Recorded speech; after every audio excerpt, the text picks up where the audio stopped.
from Austin, Texas. It's Night Shift. This week's guests, from Stubbs and Beerland, Ryan Garrett. Music Venue Alliance Austin's Rebecca Reynolds. Head of production at Stubbs, Amanda Justice. And musical guest, Musicians Advisory Panel member Catherine Legender. Community updates from our Executive Director, Pat Buckta. With your host, that's me, Nakia. And now, it's time for Night Shift, every Wednesday at 7 o'clock, right here at Austin, Texas Musicians.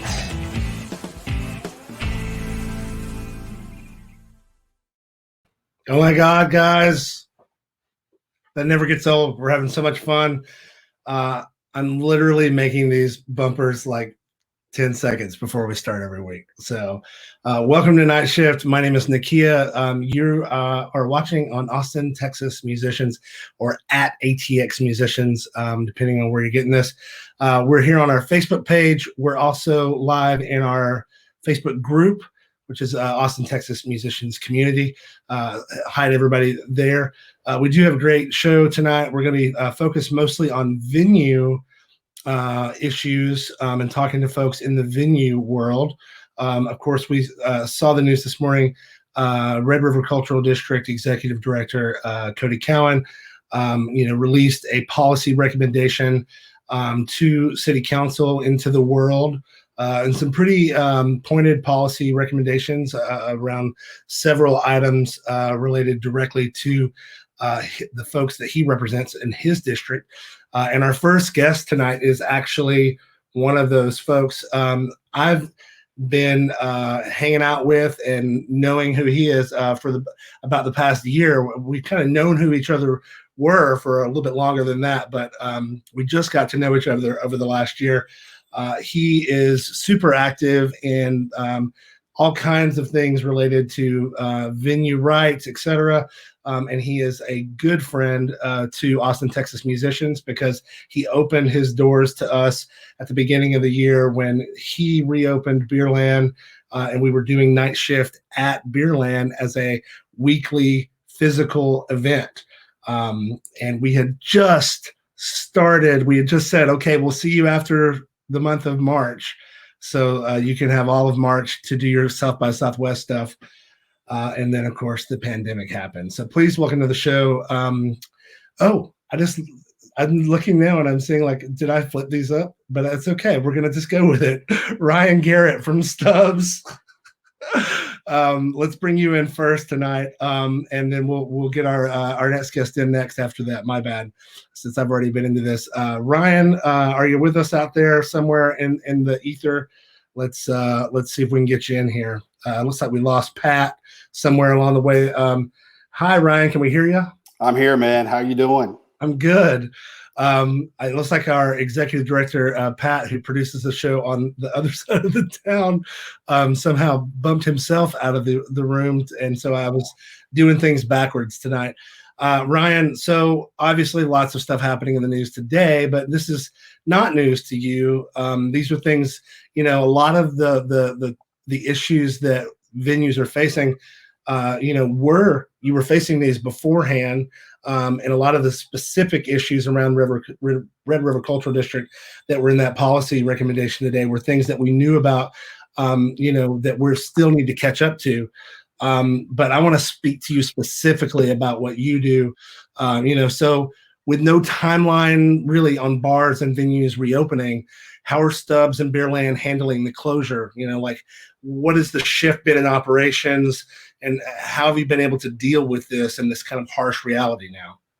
The out of the gate was shock, of course. I've been doing this for 30 years now, and never have we had a situation like this before.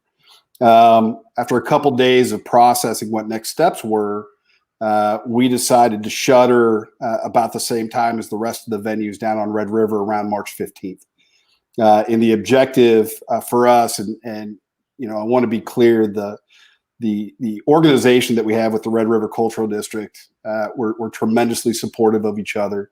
We're bouncing ideas back and forth in regards to best practices. What are you doing? And whatever we can do to collaborate and do what's best, not only for our venues, but for the district. But when the mandate came to shutter and shelter in place, the objective for us was to hunker down, hold on to any resources that we have, and hold tight until we know more. And we're still, in many regards, doing that same thing. Once we came out of the realization that shelter in place is going to last for some time, that's when the advocacy comes in. And serving on the board for the Downtown Austin Alliance, serving on the board for Red River Cultural District, and communicating and understanding what our needs are, and the primary across the board. Sure. I don't care who you ask, has been rent relief. We can defer the utilities, we can figure out what we can with our insurance providers, but rent relief was the number one. And you saw the proposition that Cody put before council today for consideration. And look, man, if we're going to be the live music capital of the world, we need some help. Absolutely. I want to get our next guest in. Rebecca Reynolds is the president of Music Venue Alliance Austin, and she has been doing a ton of work around all of this for quite some time, for really about the last 3 to 4 or 5 years now. And she works really closely with Cody, and as we'd love to bring her into the room. Oh, she's already in the room. There you go. Hi, Rebecca. Can we hear you? Yep, you got me. Okay, great. Well, obviously, none of this is news to you. You're in the ground or on the ground with these folks, although it does feel like we're all running in the ground. You're on the ground with Cody, with Ryan, and your members dealing with this every day. Unfortunately, as he said, there hasn't been a lot of aid on the city level. We did have item 23, and certainly venues can apply for that money, but let's focus really on what's happening on the federal level to help venues, or even the state level. I'd love to hear from you on that. Sure. So the first step was to make sure that we got all of the MVA members in line for whatever the SBA was going to offer. So the first thing we did was make sure that everybody got their profiles and their login pages set up before the SBA went live. And at this time, we didn't know, there was no PPP. We didn't really know exactly what was going to be available. But to Ryan's point, what we did know is that we were going to need significant financial help. Initially, we went and tried to kind of bring down what the venues were going to be responsible for straight out of the gate, such as Sure. TABC bills. And I helped some of them with language to discuss with their landowners. Can we hold off on paying rent until we know how much assistance we're going to get? So that was the first thing we did. But then What did they say to that? Landowners? Yeah. Yeah, so there's been a mix. There have been some landowners who have said, man, I got mouths to feed too, and Sure. I still have to pay my mortgage, and I'm just not able to give you that break, and I'm waiting on the same assistance you are, but until then, I can't give you the permission not to pay your rent. Now there have been some other landowners who were able to say, I can kick it down 3 months, and let's just Sure. see what how much you get in relief, and then we'll work it out then.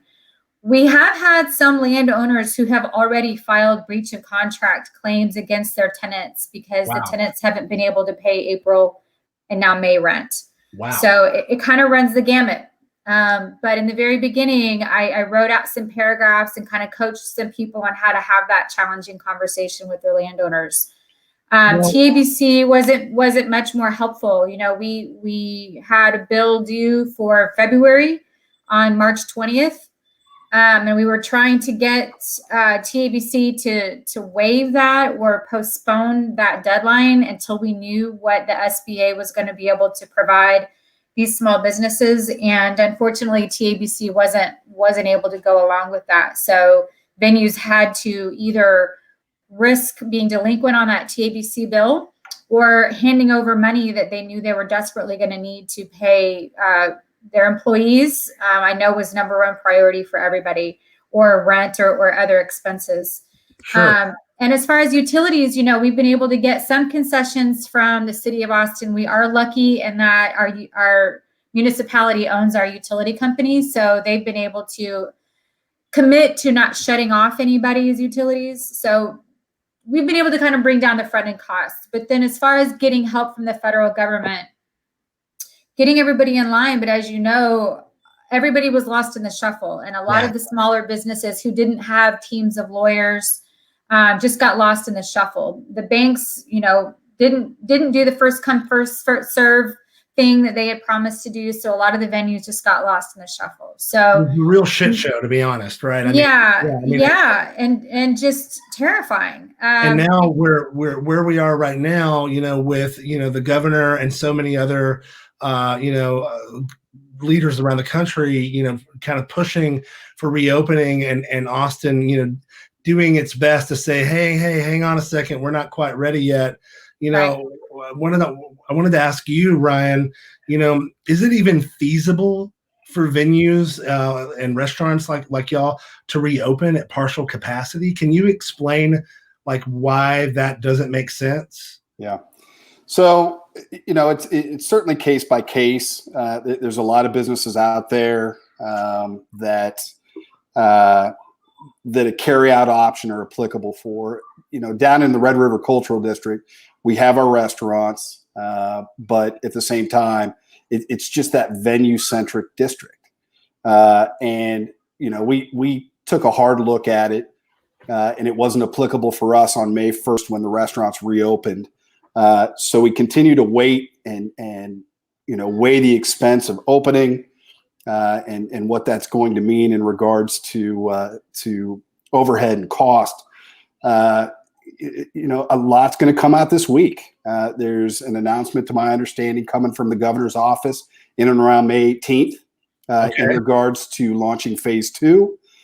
If that indeed goes to a 50% capacity, we would certainly apply the restaurant aspect to our amphitheater.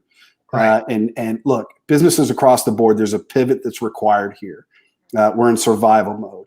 Our objective at Stubbs, and there's a lot of outdoor spaces in the Red River Cultural District, but our objective is when we can reopen, and we don't know when that's going to be, but we're looking at picnic tables 8 feet apart, up to 10 feet apart, umbrellas, and embracing a beer garden barbecue restaurant that has some great local live music on the outdoor stage. Again, all of that is predicated on what's going to come out this week from the state. Do we have an idea, Rebecca, of what that might look like? From my understanding, they're still weighing the incoming data about what the May 1st openings have translated into as far as COVID cases. I do know that so far venues haven't quite been given the green light that bars or restaurants have because of the performance part of that. So there might be some direction on, bars can open, but venues can't. We don't really have confirmation on that just yet. Sure. And since I've got both of you here, one of the things that I wanted to ask you is, there are a lot of musicians, obviously, who you have great relationships with, both as, in your case, Ryan, working with in booking sense, and many musicians that actually work at Stubbs or work at Beerland. And Rebecca, your members employ hundreds of people who also have jobs in other sectors that are musicians. And I think there seems to be a real disconnect in the community that when we're talking about music and Austin music, we're talking about people who employ people and people who work for people. I'm a band leader. I employ people as well as I get employed when I play at venues. And that is it's great that people look at us as a cultural asset, but we are a huge economic asset to our community. And so I even sometimes think musicians don't always even look at it like that. They're in the past, I've even seen this kind of us versus them when we're really on the same team, trying to go down the same field together. So I would just say if both of you could say something to musicians about how we can help music venues so that we can reopen safely, but not just reopen, but really start to rethink the entire conversation about how we do business. What would you say to those musicians that are watching at home? Ryan, you go first. Sure. In looking at the model and addressing what comes next, and again, nobody has a crystal ball. Nobody knows what's coming in the next few weeks. But in regards to our approach to what we're looking to do at Stubbs and Beerland too, it's very much get back to your roots program. We're embracing the model and the general scrappiness of what transpired back in 1996 when we opened that venue. It's back to local artists on the outdoor stage on a more frequent basis. And granted, my projection with this, and again, speculation is rampant, but people are going to have a strong desire to get out and see this again. When we're able to activate and to have that beer garden forum at Stubbs with, you and all the great talent we have in the city, and embrace that culture. Yeah, man. Embrace that culture and that local scene. And we certainly do that at the indoor stage and the outdoor stage. I mean, we had 4 nights of the Black Pumas coming up. I mean, it was going to burn the house down. We're going to talk about that in a second. Rebecca, anything that you would say? Yeah, I just think, if there's one thing I've seen come out of this tragic situation is a realization within our community and from the lawmakers' perspective about the family and the ecosystem, and that you can't feed, one part of it and starve the other, that they really are symbiotic. And so to answer your question about what can musicians do, just remind those that are making the decisions about, the venues that you play in, where you have residencies or where you go to see your friends, and that those places are really going to need some significant support if we want to go back to them. I mean, there's some conversation about, well, we're just going to have to see what happens and maybe they close and we'll start over. And people need to be real clear about the fact that they're either okay with that or they're not okay with that. I'm clearly not okay with that. I'm so not okay with that. Yeah, I've heard this argument today. A musician said, oh man, Austin always comes back. And I said, well, but are you okay with it not coming back this time? Because, there's a big chunk, and I realize that when I say things like what music venue is going to have to be sacrificed before something really changes, I know that sounds dramatic, but the truth is that we literally are on the verge of losing venue after venue and other restaurants and other small businesses, of course, absolutely.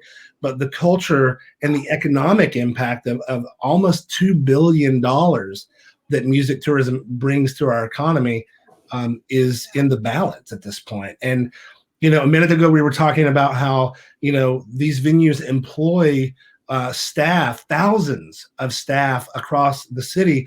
One of the people that we love that is employed by Beerland and by Stubbs is our good friend, Amanda Justice. I want to get Amanda in here. Everybody say hi to Amanda. Hey, y'all. How you doing? Good. How are you? Oh, man, I'm surviving. It's good to see your faces. I miss all of you. We miss you too. And Amanda, I wanted to tell people who are watching at home, when we started Night Shift at Beerland, one of the things that we knew we would want to do would be to have an open mic jam. And Ryan, of course, was cool enough to let us do that. And he provided all of the backline. And basically, we both came to you and said, will you come and do this? We'll pay you, the most money we can. And you gave us a great rate to come out and do this for the community. But you didn't just stop there.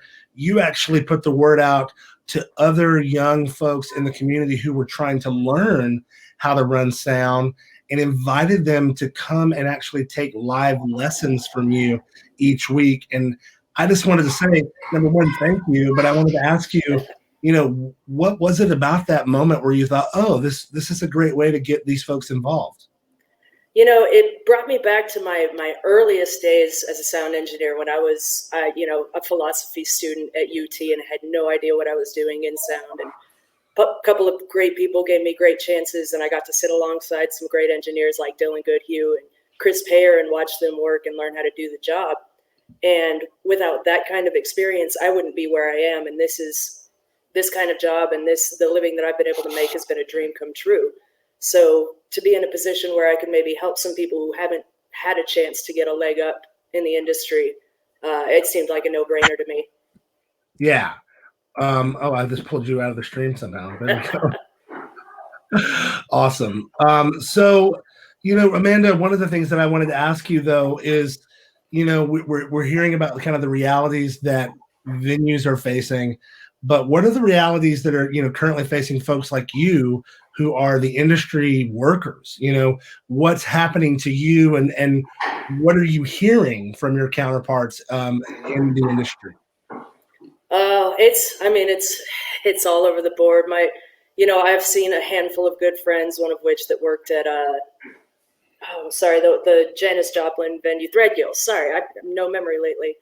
But I watched him lose his job, and he's been doing that job for years, doing astounding at it. So I'm watching Russell Tanner. Yeah, Russell. I'm watching an amazing Russell sound Tanner. engineer saying, I've put my heart and soul into this for years, and now I've got nothing. I have no idea. There's not even any open bars to get work at, much less, when things open up, it's going to be skeleton crew.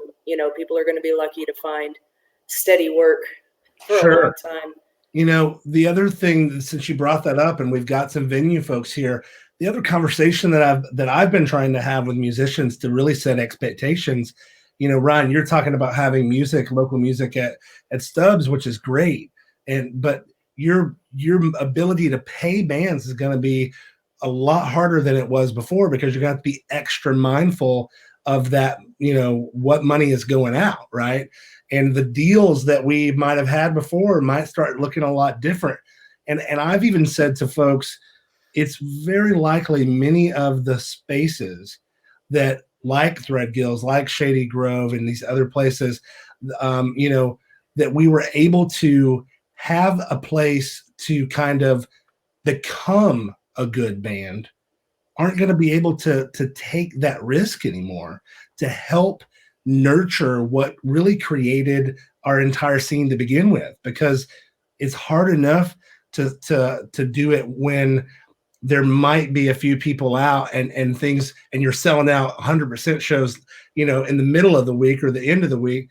But if you're only at 25% capacity or 50% capacity, how can you actually continue to pay bands, and that's a real reality that I think that we really need to talk about. Rebecca, in the policy recommendations that Cody made today, he mentions, using the live music fund as a way to help bolster payroll for staff and talent, which is always something that I believe that as you and the folks on the Visitor Impact Task Force began kind of envisioning the live music fund, was kind of one of the original ideas to begin with.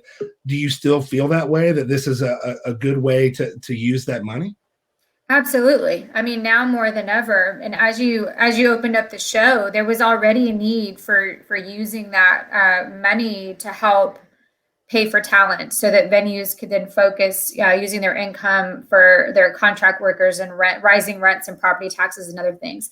But obviously now more than ever, the answer to your question is we're going to need a lot of government support. We're going to need funding. We're going to need federal funding, and we're going to need city funding. And the fact that we already have that live music fund set up, and you're right, the creation of that kind of always was intended to use to pay artists, makes it, it's already there. It's kind of set up for that purpose, but Right. We can't spend it if the venues don't make it. Exactly. We have to make sure that we get enough funding to keep the venues open so that we can then start pushing that live music fund out onto the stages and paying for talent. Sure. And that's one of the reasons that, we launched our professional membership application this week, is because we know, as part of the process of the live music fund, both you and I are on the working group. That's public knowledge. One of the things that we consistently talk about is that the city is going to want to define who is a music venue that will qualify for this money and who is a musician.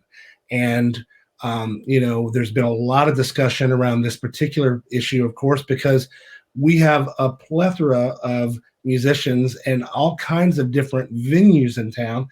Some are straight up music venues. That's all they do. Some are bars that have a stage. Some are restaurants that have a stage. Some are not really anything of any of those things. And that's okay. But in order to participate in the live music fund, the city is going to need to make those definitions. And so for folks watching at home, I would say to you, you can let us know in the comments, what do you believe really defines a live music venue, or what defines a musician in town? Today there was a conversation that I was having with a musician, and they, were questioning one of the things that was listed, which was that there was a proper sound board, with sound equipment and a regular sound staff, and I get that some places, just like Broken Spoke, that they don't have their own stuff. The people, right. Sure, but so how would you address that? Yeah, so the reason that we set it up the way that we did is that we understand there are a variety of business models, and we wanted to make sure that we kept the definition tight enough that we were supporting businesses who had made music the primary function of their business. Because if you're bringing in most of your money from bar sales and from food and from coffee and other things, or you're a grocery store, then we love that you have a stage for musicians to play, but that's not who we're focused on. We're focused on those businesses who have made music the primary function of your business. Sure. And there's a lot of different ways. There's a lot of different indicators that music is the primary function of your business. A sound system is one of those things. And so we created, the primary requirement is that you're paying your musicians, that you have a professional relationship with the music that you curate. It's not open mic, it's not karaoke, it's right. not, Sure. And then the second part is a 5 of 8, and that sound system is one of 8 things. So if you can cobble together 5 of those 8 things, then we're pretty certain that, combined with the fact that you're paying your musicians, music is the primary function of your business. Well, I just want to say that, I don't think a lot of musicians in our group have begun to start to dig into this part of what we're working on right now. And certainly we've been focused primarily on COVID-19 relief and resources for musicians, and haven't been able to have a lot of this conversation. But when you and I first met, when I heard that was the first requirement, it really instilled in me something that I already knew, which is most venue owners get into this because they love music. They love musicians. Hell, most of them either are or were at one time also musicians. I know a lot of musicians. I know a lot of venue owners who say, well, I tried it your way and then here I am, but the same is true. Amanda, you're also a musician. You played saxophone in the Army band, you've played with people around town. And as you hear these conversations about opening up, I'm curious, is there talk amongst your folks about, what are the safety measures for y'all? How is it going to be possible for you to come back and actually work in a way that is not hazardous to you? I put a lot of thought into that lately, and I feel like, especially on my end, it's a lot easier to be safe. I can set up a stage in advance. I can leave grills for microphones sitting in a bottle of, in a bowl of Listerine, and have the musicians put their own mic cover on, or just bring their own mic and plug it in, and I'm standing at the back of the room and we're good to go. It's more an issue of keeping the musicians at a safe distance from each other, and I worry that maybe we would have to be small, duo, trios, 4 people groups, especially outside on the stub stage. We have plenty of space, so there's a lot more of an ability to bring more people out. But honestly, I feel like safety wise, I don't feel very worried. I feel like there are a lot of steps I can take to protect myself and musicians. Sure. Well, that's and good to still hear. do my job.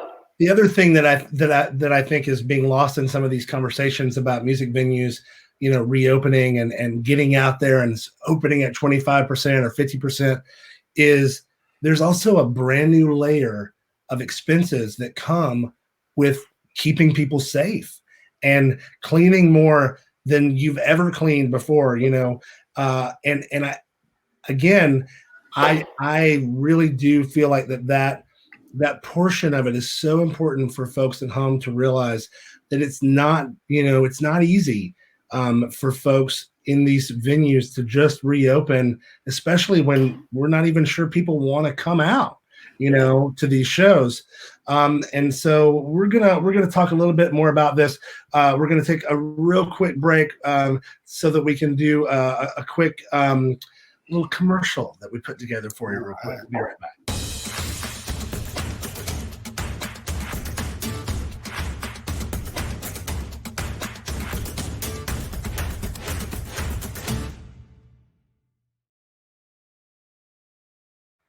Yep. So as you saw, that is the little bumper there that we put together for our new professional membership application. It is open right now at atxmusicians.org. And just to kind of give you an idea here, as we're talking about things like the Live Music Fund, the way that the city is going to want a definition about live music venues, they're going to want that same definition about musicians. And nobody should be defining musicians but musicians. And, that is why we have stepped into that space to say, let's get as many musicians as we can, get all of the information that we can about you, and find out just how long you've been playing in town, how many gigs you play a year, how many students do you teach a year, how many records are you, recording, how many sessions are you playing, how much money, how much of your income is actually made from playing music. And I think, back to Rebecca, to your thing earlier, one of the things that we need to talk about with musicians is kind of that same 5 of 8, right? Because musicians have part-time jobs. They work in several different ways. Music is very cyclical. So you're not a musician that's playing 20 shows this summer might not be playing 20 shows next year. Mm-hmm. But that is one of the things that we feel like is really important. But also, back to what we were talking about earlier, getting us all into one area that's not Facebook. Sorry, Facebook, but it's not good. We need to be able to message to musicians immediately, this is going on. We need you to step up. We need you to call your council member. We need you to write a letter to the editor. We need you to tweet about this, because that is what they pay attention to now, is that type of action. And it's going to be hard to do a physical protest anyway, because we can't really get together like that. I mean, we could, but that's not really what we're trying to do right now. So, I think that there's a lot of really, really good stuff here. I want to bring back Ryan and Amanda and just ask you each real quick. Ryan, in your case, do you feel like that you're going to be able to take those risks on new and upcoming bands? Absolutely. Everything you have is each other right now. It's not going to be national touring acts. It's going to be very Austin centric. And again, we're excited about this. I'm a historian. I love to know the history of the venues in the Red River Cultural District and beyond, the venues in the city itself. And there is a vibrant music scene around here, and there's ability for us to get back to the roots and the origin and what makes Austin so special. And I'll state, you talked about, local musicians and the ability to pay local musicians at venues. You take, for example, Stubbs, and I look at some of the larger venues in our district. I think there's a great opportunity if based on the numbers that we're talking about accommodating in the amphitheater at Stubbs, when we place 40 picnic tables throughout at a maximum of 6 person per picnic table, plus there's some additional space out there where we can still be safe and still be accommodating. You're looking at 300, 325 people with a local musician on stage. And I think there's a great chance here to have a discovery of local musicians and still pay through logical and fair door deals. And again, when we get to this point where the public is comfortable and safe, and so much of that is contingent upon the venue being compliant, logical in their manner of execution when you bring people back. Stubbs is going to be one of those centralized businesses that are going to be looked at in regards to those models. So what we're doing is bringing in players and stakeholders and fully understanding what best practices mean. And when we get ready to launch this, we're going to do everything in our power to make sure that patron and staff and musician are safe with this. And I think there's a money generating opportunity for local musicians on that big outdoor stage at Stubbs. Rebecca, with that in mind, what about your members right now that don't have that outside capacity ability? Do you feel like it'll be harder for them, especially ones that aren't downtown, to continue to try to give voice to some of our newer upcoming bands? Yeah, in fact, I had a conversation with a venue owner this morning who happens to have an outdoor venue with a large space and a very small indoor venue that's typically packed to the gills. And the reality is that, as Ryan just stated, there's a way to shift the business model for the large outdoor space so that you can continue to have shows and kind of ramp up that sort of live music experience that we're all missing so much. But the other venue that's usually, packed, likely won't be open until there's either, a vaccine or a treatment that's been globally deployed. And goodness knows how long that's going to be. Right. So the answer there is that whatever government assistance we get is going to have to be surgically applied.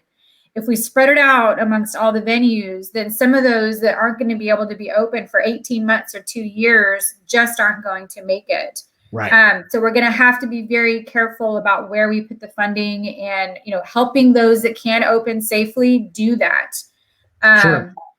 And then, but you're right, there are a lot of venues across town that are small, low ceiling indoor spaces that there just doesn't seem to be a way forward until we know everybody's going to be safe.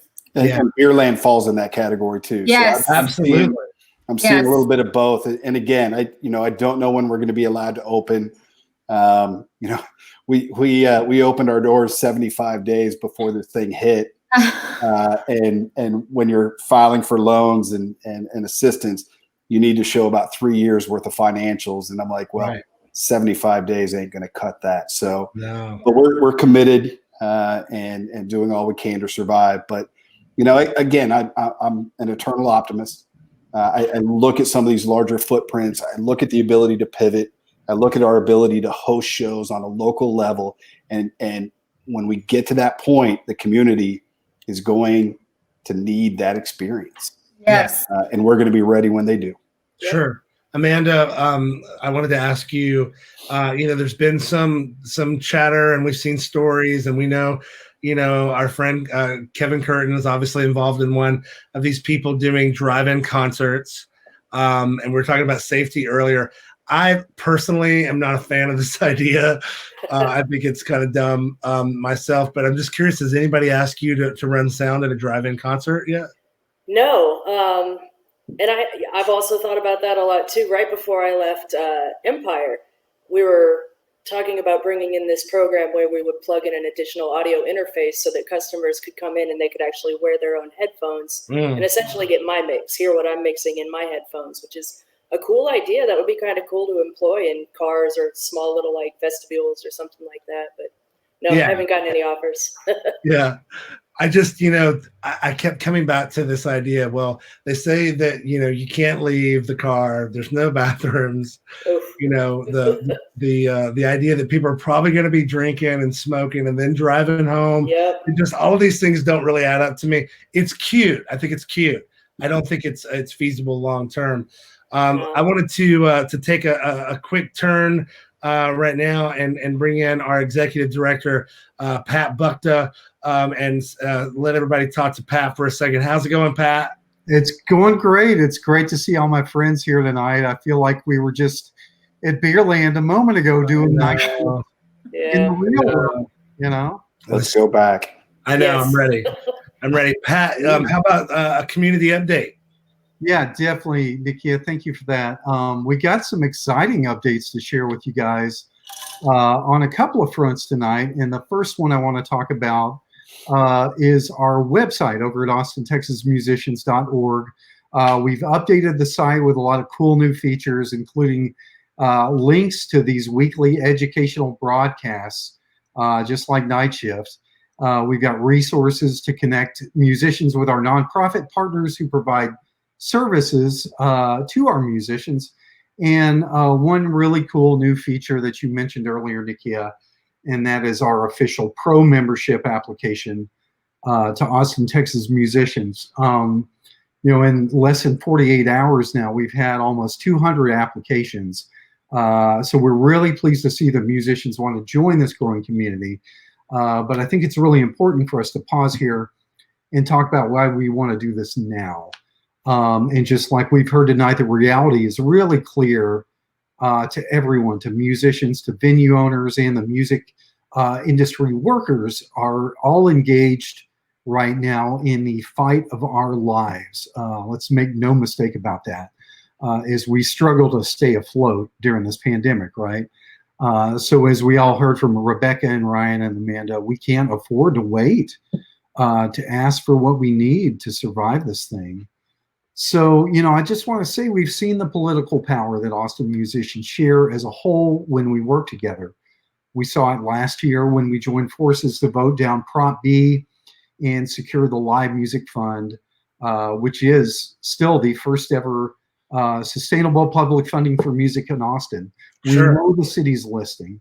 Now we're able to ask Austin musicians to join forces with us and bring that unified voice to this table, simply so that we have a chance to get through this thing and rebuild Austin's primary tourism driver when this is all over. Yeah. Our music industry brought billions of dollars into our economy for decades.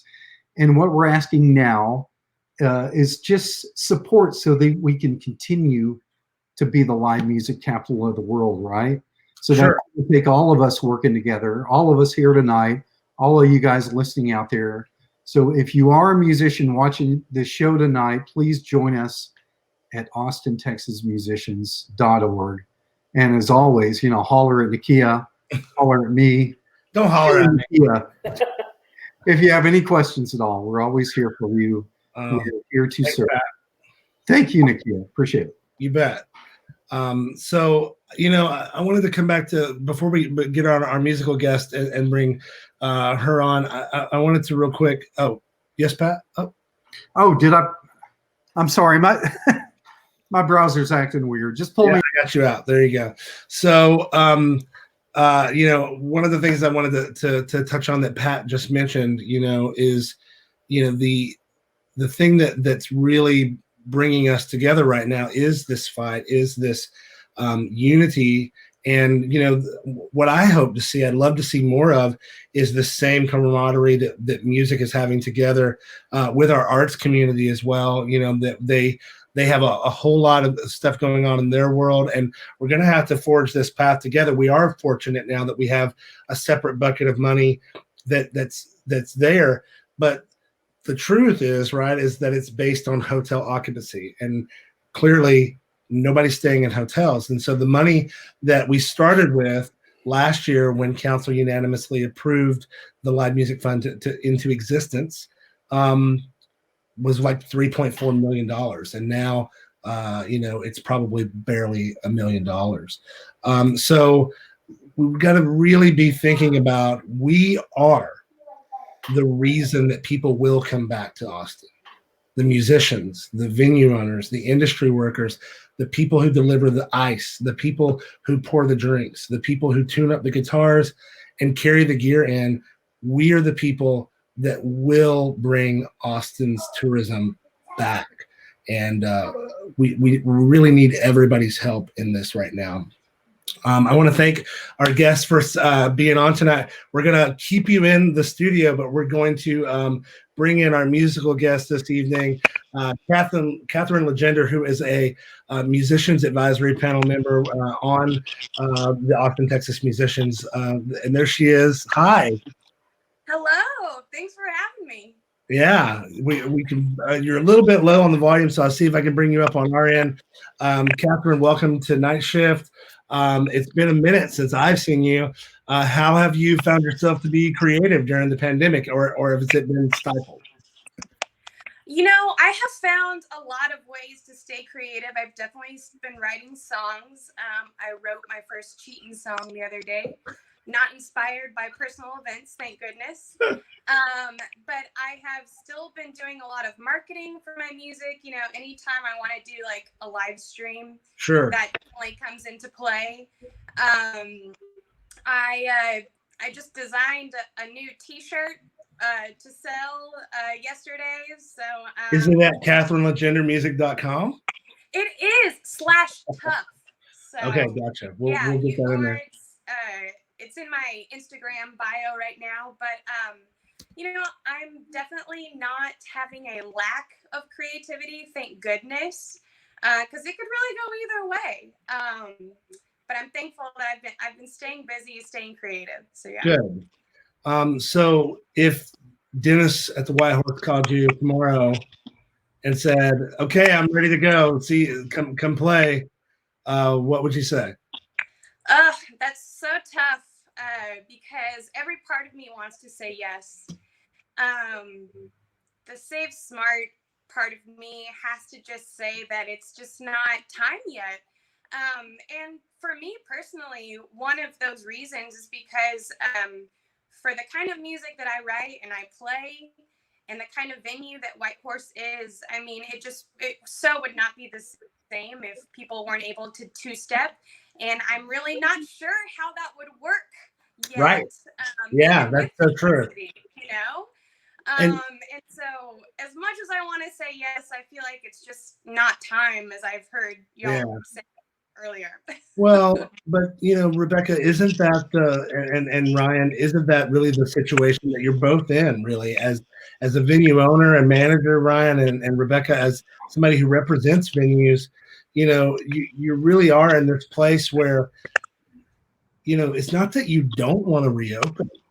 And even if they called right now and said, you know what, go for it, everybody go. Everybody around here, most of our folks all want what's best for safety and health as well. And what does that feel like for you, Ryan, when you're, because you have really both sides of the spectrum. You manage one of the largest capacity venues in the city, but you also own and manage one of the smallest original hole-in-the-wall dive bars in town that you've transformed into this beautiful space that you were ready to start rocking. And you know, how does that make you feel, to the idea of trying to force people to come back out like that?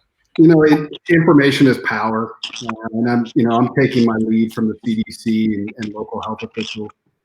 That's where my mind's at. You know, it shouldn't be a political issue, and it certainly feels that way.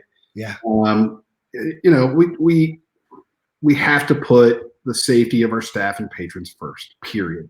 Yeah. And you know, we're informing ourselves. We're progressing at a snail's pace, but we're not fully understanding where we sit right now in regards to our ability to reopen. So that's what we're working on. Sure. It's tough, man. You know, every fiber of my being, and Rebecca and Amanda and Catherine, like, we're ready to go. She said it. Like, yes, I want to plug in and I want to play. I want it so bad. I want to party again. Yeah. And you know, it's just it doesn't feel right today. But we'll continue to monitor and make logical decisions and talk to our peers, dial in best practices, and move forward when that time allows. Yeah. Amanda, in the group this week, in our private Facebook group, Austin, Texas Musicians Community, on Monday night, I posted just a simple, hi, how are you?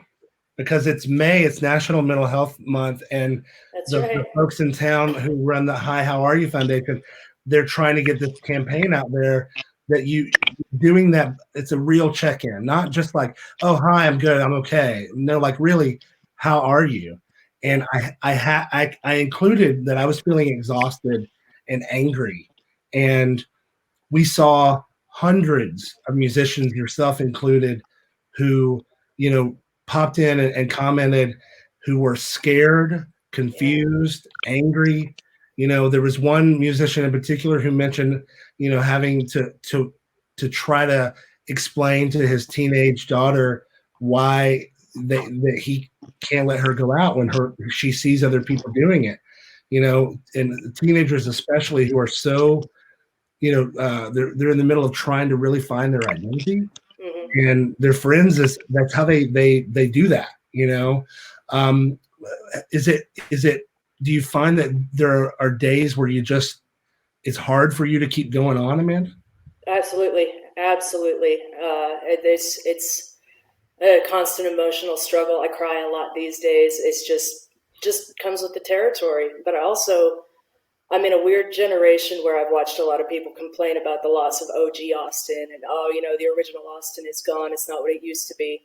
So I'm trying to keep in mind that we're at this crazy cool point in history where we can rebuild that. We can be that, and we can have that again. And people like us can come together, and we could really make something of this that's in some ways more beautiful than it was before we left it. Absolutely. And that's very, very well put. And I know from working with you personally, with working with you, Ryan and Rebecca, that's where, our hearts are. And Catherine, I think you would agree that, that's really where our hearts are, in figuring out the best way to come back from this in a new, really reinvigorated way. And letting Austin's light shine to the rest of the world as a leader in what we're doing. And speaking of lights that shine to the rest of the world, we're going to get Catherine to pull up a guitar and give us a song here. There it is. Boom.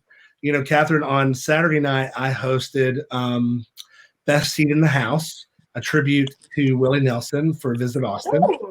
And we had Hayes Carl on there, and he did I'd Have to Be Crazy, the Steve Fromholtz song, which, of course, Willie really kind of made the most iconic version of. But he made a joke that he was purposely playing his guitar low so Ray Benson couldn't see it, because Ray was on the show too, and Ray would steal his guitar licks. So it's good to see the guitar up so we can actually see you play. What song are you going to play for us? I decided to do, it's a newer song of mine that I actually plan on releasing sometime soon. But it's one that's special to me because for anyone that doesn't know, I write specifically honky tonk music. That's what I call it. More familiarly, country and Western, But one of my favorite things about that genre is a sad song. And there's a lot of times where I find either comfort or understanding in a sad song. And that was truly the inspiration behind this. Yeah. And so, I don't know who needs to hear this, like maybe cry, like lean into the emotion, or just like sway with me, because I feel like this is some good country soul. But yeah, this is a song that I wrote called One Long Sad Song. Okay, well, now I'm going to tell you, I know Rebecca loves a good sad song. So if we come back and we're in tears, that's why. So, ladies and gentlemen, Catherine Bender. Thank you. All right, here we go.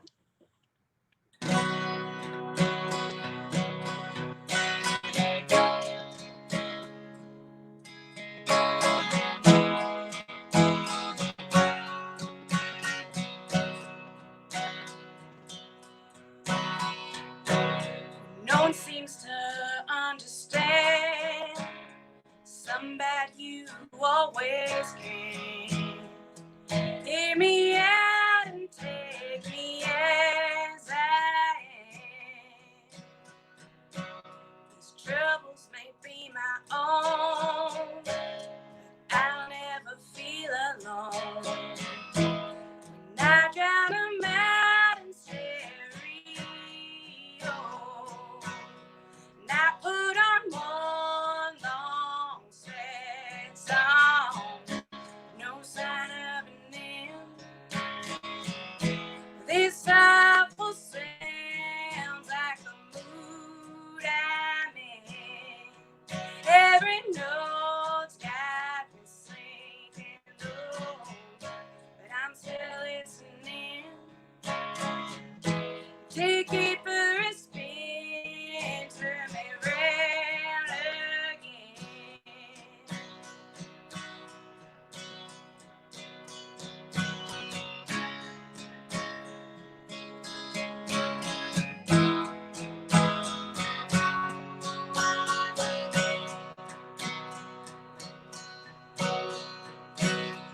Ain't always been this way, but I'm worried myself these days.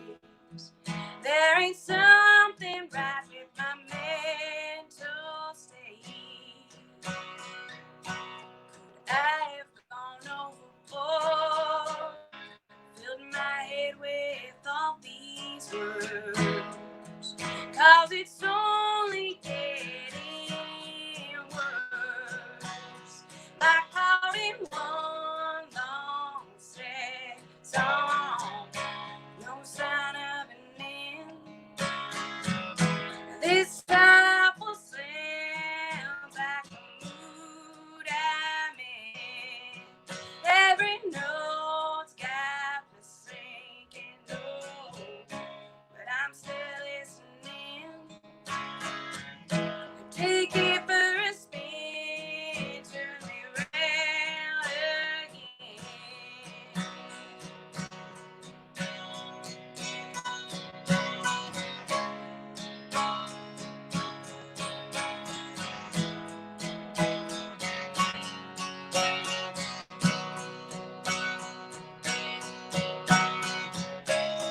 Not know how to let go, let it play on. It's just how I get by when everything's going wrong, and I need one long sad song, no sign of an end. This awful sounds like a mood I'm in. Every note's got me sinking low, but I'm still listening. Take it for a spin, turn me round again. Turn me round again.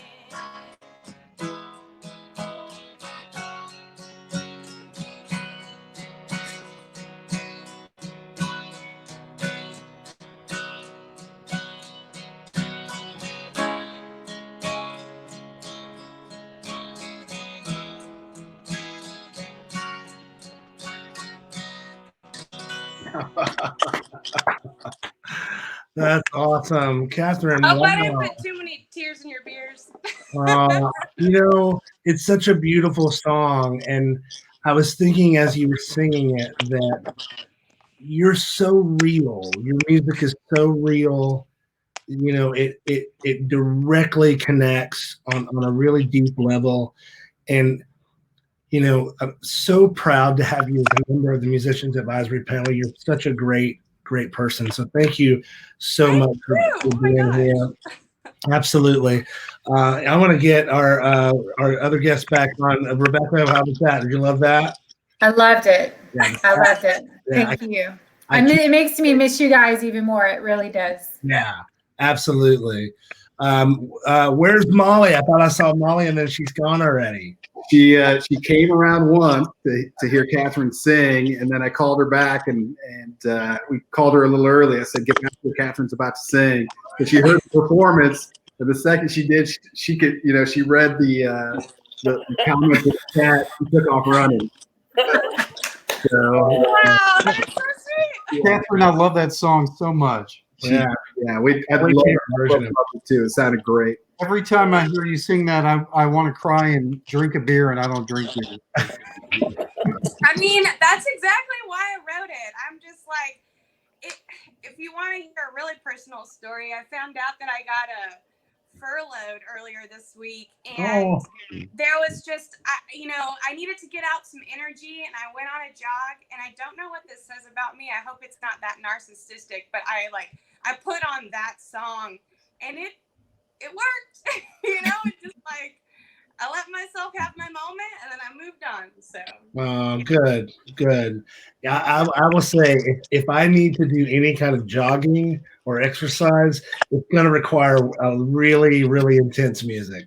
So, Yeah. Listen, everybody, Amanda Justice, thank you so much for being here.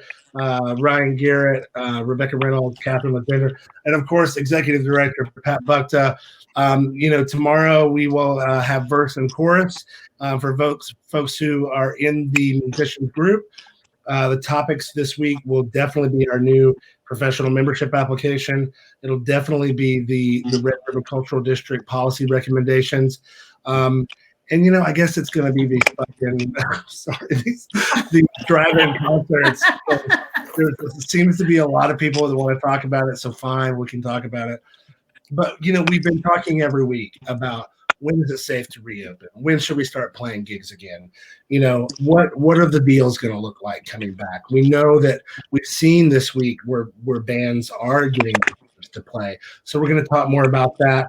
We'll be in there for Night Shift. And for those of you who don't remember what Night Shift is, we're going to show you right as we leave. Again, thank you all so much for tuning in to Night Shift. My name is Nakia. We are right here at ATX Musicians, the trusted voice of Austin musicians. Thanks. The conversation around live streaming and how much should a band or a solo artist be paid to play a live stream. I quote my normal rate because I've decided that that's what I'm worth. What can we do in order to portray ourselves to buyers, like, hey, you love Austin, so you part of that culture is to support Austin artists.